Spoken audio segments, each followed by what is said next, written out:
Hello বন্ধুরা, আমি শম্পা। আজকে তোমাদের বানিয়ে দেখাবো একটা চাইনিজ আলুর রেসিপি। তো চলো, আলুটা ভালো করে কেটে ভালো করে ধুয়ে সেদ্ধ বসিয়েছি। আলুটা সেদ্ধ বসিয়েছি। এবার আমি এখানে একটা চাইনিজ সস তৈরি করব। একটা বাটির মধ্যে আমি নিয়ে নিলাম চিলি ফ্লেক্স, 2-3 চামচ মতো চিলি ফ্লেক্স নিলাম। আর একটা কড়াইতে আমি তেল গরম করছি, মানে যেই তেল আমরা রোজ খেয়ে থাকি সেই তেলটা ভালো করে গরম করে এর মধ্যে আমি ঢেলে দেবো। তো দেখো, তেলটা ভালো করে ফুটে গেছে। সেই তেলটা আমি এই সসের মধ্যে, তেলটা দিয়ে আমি সসটা বানাবো। তো তেলটা আমি এর মধ্যে দিয়ে দিলাম চিলি ফ্লেক্সের মধ্যে। এবার এর মধ্যে আমি অ্যাড করব লবণ, দিয়ে দেবো লবণ। তারপর এর মধ্যে দেব আমি কাঁচা লঙ্কা, আর এর মধ্যে তিল দেব, সাদা তিল। এর মধ্যে দিয়ে দিচ্ছি সাদা তিল, দেব কাঁচা লঙ্কা কুচি, আর দেব এখানে সয়া সস।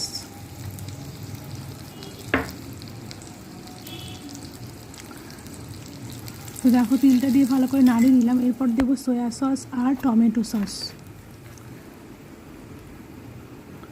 সয়া সস আর টমেটো সসটা দিয়ে ভালো করে আমি নাড়িয়ে নেব।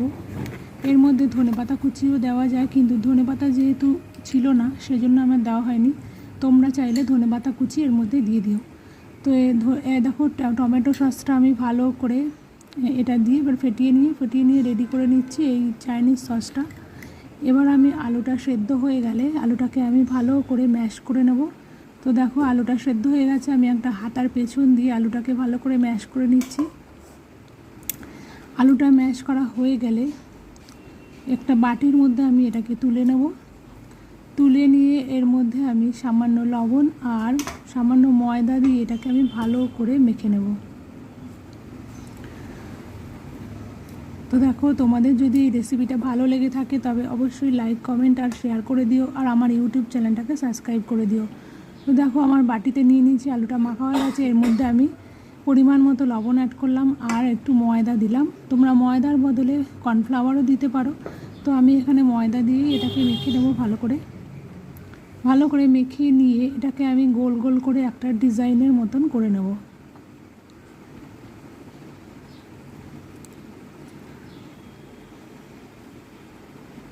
তো দেখো, ময়দাটা আমি ভালো করে আলুটা ভালো করে মেখে নিয়েছি। এরকম করে একটা ডিজাইন মতন করে গোল গোল করে হাতে চ্যাপটা করে উপর দিয়ে কোনো বোতলের মুখ দিয়ে এটাকে ডিজাইনটা আমি করেছি। এবার আমি একটা গ্যাস জ্বালিয়েছি। এবারের মধ্যে আমি একটা বাটি বসিয়েছি, গরম জল ফুটে উঠেছে। গরম জলের মধ্যে যেগুলো আমি করেছিলাম গোল গোল করে আলু আর ময়দা দিয়ে তৈরি করা যে তোমার ওটা আমি সেদ্ধ করে নেবো। সামান্য অল্প একটু সেদ্ধ করে নেবো।